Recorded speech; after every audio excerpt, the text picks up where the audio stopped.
అందమైన చర్మ సౌందర్యం మీ సొంతం. Second aqua radiance deep cleansing gel.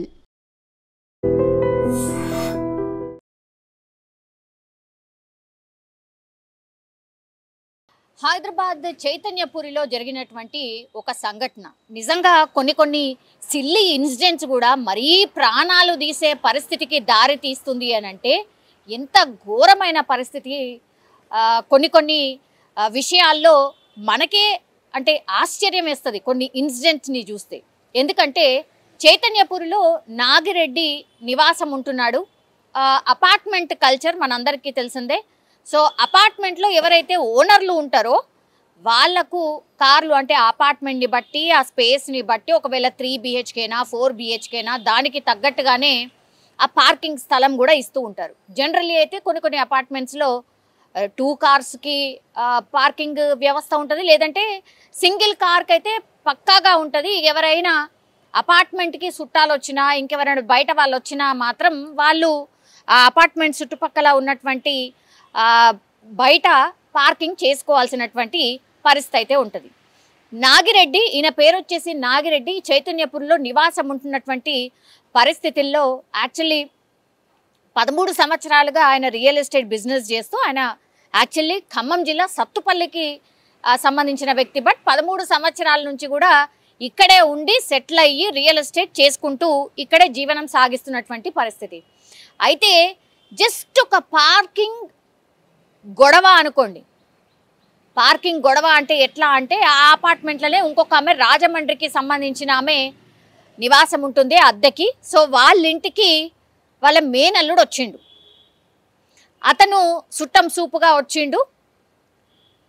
అయితే ఇప్పుడు ఈ నాగిరెడ్డి ఎవరైతే ఓనర్ ఉన్నారో ఆయన పార్క్ చేసిండు కారు, ఆయన వెళ్ళిపోయాడు పైకి.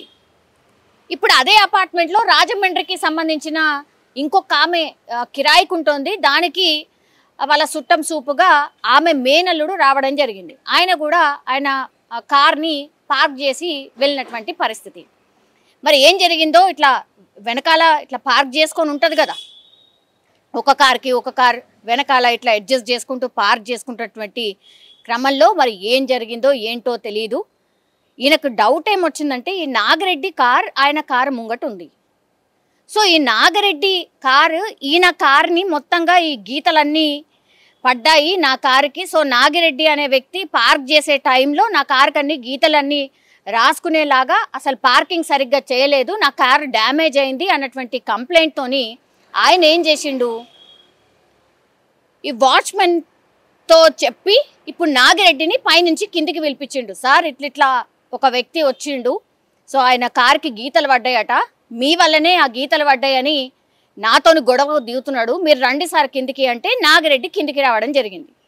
ఇప్పుడు ఈ వ్యక్తి ఎవరైతే ఉన్నారో రాజమండ్రికి సంబంధించి చుట్టం సూపుగా వచ్చినటువంటి వ్యక్తి ఎవరైతే ఉన్నారో ఆయన ఇక గొడవ పడ్డమే కాదు, రావడమే ఆయన కార్ని చూపెట్టిండు. ఆ తర్వాత నా కారు ముంగట మీ కారు ఉంది, మీరు పార్క్ చేసేటప్పుడే నా కారు కన్నీ గీతలు పడ్డాయి, అంతకంటే ముందు అసలు గీతలు లేవు, ఇవన్నీ లేవు, సో మీరు చేయడం వల్లనే మీ కార్తోని నా కార్ని డ్యామేజ్ చేయడం వల్లనే గీతలు పడ్డాయి అని గొడవ స్టార్ట్ చేసిండు. ఆ తర్వాత కొట్టడం కూడా స్టార్ట్ చేసినటువంటి పరిస్థితి.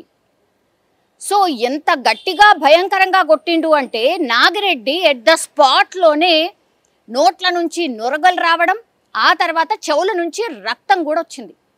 అంత భయంకరంగా ఈ చుట్టం సూపుగా వచ్చినటువంటి వ్యక్తి, అందులో ఆ బిల్డింగ్లో కిరాయికున్నటువంటి ఒక ఆమె ఇంటికి రాజమండ్రికి సంబంధించిన వాళ్ళ ఇంటికి వచ్చినటువంటి ఈ వ్యక్తి, చుట్టం సూపుగా వచ్చినటువంటి ఈ వ్యక్తి ఏకంగా అందులో అపార్ట్మెంట్లో నివాసం ఉంటున్న ఒక ఓనర్ మీద జస్ట్ కార్కి గీతలు పడ్డాయి, దానికి నువ్వే కారణం అంటే నిజంగా చూసింది లేదు, దానికి సంబంధించి అసలు సీసీ ఫుటేజ్ ఉంటుంది, ఇంకేమన్నా ఉంటాయి, వాచ్మెన్ని అడగచ్చు, అవి ఏమీ అడగకుండానే క్రాస్ చెక్ చేయకుండానే పూర్తిగా ఆయనని కొట్టడం, ఆ తర్వాత స్పాట్లోనే పాపం నాగిరెడ్డి అనే వ్యక్తి కింద పడిపోయి నురగ రావడం, ఆ తర్వాత చెవులకెళ్ళి రక్తం వచ్చింది.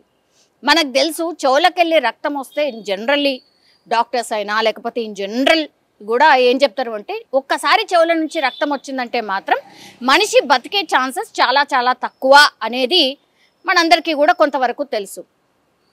సో ఆ గొడవ కాగానే వాచ్మెన్ ఇంకా కంప్లీట్లీ ఆ నాగిరెడ్డికి సంబంధించిన ఫ్యామిలీ వాళ్ళ భార్యకు ఇన్ఫర్మేషన్ ఇవ్వడం, ఆమె వచ్చి చూసే వరకల్లే ఈ కారుకి సంబంధించి డ్యామేజ్ అయిందని నానా హంగామా చేసినటువంటి వ్యక్తి ఎస్కేప్.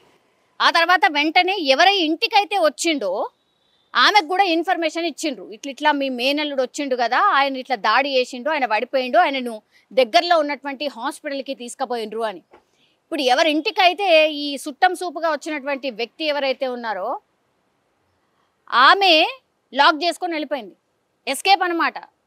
ఆ ఇన్సిడెంట్ చూసి అక్కడ జరిగిన సంఘటన చూసిన తర్వాత ఆమె లాక్ చేసుకొని వెళ్ళిపోయినటువంటి పరిస్థితి.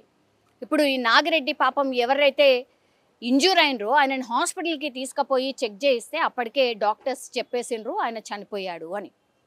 సో ఎంత భయంకరం అంటే కోపాన్ని ఇంత కూడా కంట్రోల్ చేసుకునే పరిస్థితి. ఆఫ్టర్ ఆల్ కారే కదా, వస్తువుల కంటే ఇంపార్టెంట్ మనుషుల ప్రాణాలు అనేది కూడా తెలుసుకోలేకపోతున్నారు అని అంటే ఎంత దారుణం అది. కోపాన్ని కంట్రోల్ చేసుకోకపోవడం, మనిషి మీద గంత భయంకరంగా దాడి చేయడం, ఆల్మోస్ట్ ఇక కొట్టి చంపినట్టే లెక్క, ఒక రకంగా మర్డర్ చేసినట్టే లెక్క. ఇప్పుడైనా ఎస్కేప్ అయినటువంటి పరిస్థితి. ఎవరింటికైతే వచ్చిండ్రో ఆమె కూడా అక్కడి నుంచి ఎస్కేప్ అట. సరే తర్వాత పట్టుకుంటారు చేస్తారు అది వేరే విషయం, కానీ చిన్న పార్కింగ్లో జరిగినటువంటి చిన్న గొడవ, అది కేవలం కార్కి ఏదో గీతలు ఇట్లా రాసుకపోయినాయి అనే చిన్న గొడవతోని ఎంత గట్టిగా కొడితే పాపం ఆయన చనిపోయినటువంటి పరిస్థితి. ఇప్పుడు ఆ కుటుంబం అంతా ఆగమే కదా, ఎంత దారుణం అది. సో ఇట్లాంటి ఇన్సిడెంట్స్ చూసినప్పుడైనా దయచేసి కోపాన్ని ఒకటి కంట్రోల్ చేయడం అనేది ఎంత ఇంపార్టెంట్ అంటే ఒక ఫ్యామిలీని మొత్తంగా కూడా నడి రోడ్డు మీద పడేసినట్టు లెక్క. వాళ్ళు పాపం వాళ్ళ అపార్ట్మెంట్లో వాళ్ళు నివాసం ఉండడం ఏంది, ఎవరో బయట వ్యక్తి వచ్చి కార్ పార్క్ చేస్తే దానికి ఏదో గీతలు పడితే, జస్ట్ గీతలు పడ్డందుకే మనిషిని గంత ఘోరంగా కొడితే మనిషి చనిపోవడమైంది. సో ఆలోచించండి, ఈ చిన్న చిన్న వాటికే ఇంత భయంకరంగా కూడా ఇన్సిడెంట్స్ జరుగుతున్నాయి అని అంటే మరి మనం ఎటు పోతున్నాం, మన ఆలోచన విధానం ఎట్లా ఉండాలి ఏంటి అనేది కూడా ఆలోచించాల్సిందే అనేటువంటి ఇన్సిడెంట్ ఇది. ఇప్పుడైతే ఆయన మీద కేసు నమోదైంది. అట్లాగే ఎవరింటికైతే వచ్చిండో ఆమె ఎక్కడ పోయింది, ఆమె పరారు కావడానికి రీజన్ ఏంది, అండ్ ఈయన మనస్తత్వం ఏంది అసలు అనేది కూడా పూర్తి స్థాయిలో పోలీసులు అయితే ఎంక్వైరీ చేస్తున్న పరిస్థితి కనిపిస్తోంది. నిజంగా ప్రస్తుతం ఉన్నటువంటి సమాజం దేనికి ప్రయారిటీ ఇస్తుంది? ఆర్థిక సంబంధాల చుట్టూ మాత్రమే తిరుగుతోంది. మళ్ళీ ఎన్నికలంగానే చాలా విరక్తి కలుగుతాం. మంచి అనిపిస్తుంది కదా, లేడీస్ కూడా ఛాలెంజింగ్ జాబ్స్ చేసినప్పుడు చాలా బాగుంటది. ట్రాఫిక్ అసిస్టెంట్స్ గా నియమించిన ట్రాన్స్జెండర్స్ అందరితో సాల్యూట్ చేయించుకుంటున్నారు. ఫుడ్ డెలివరీ ఇవ్వటానికి వెళ్ళినటువంటి డెలివరీ బాయ్ అనిల్ పై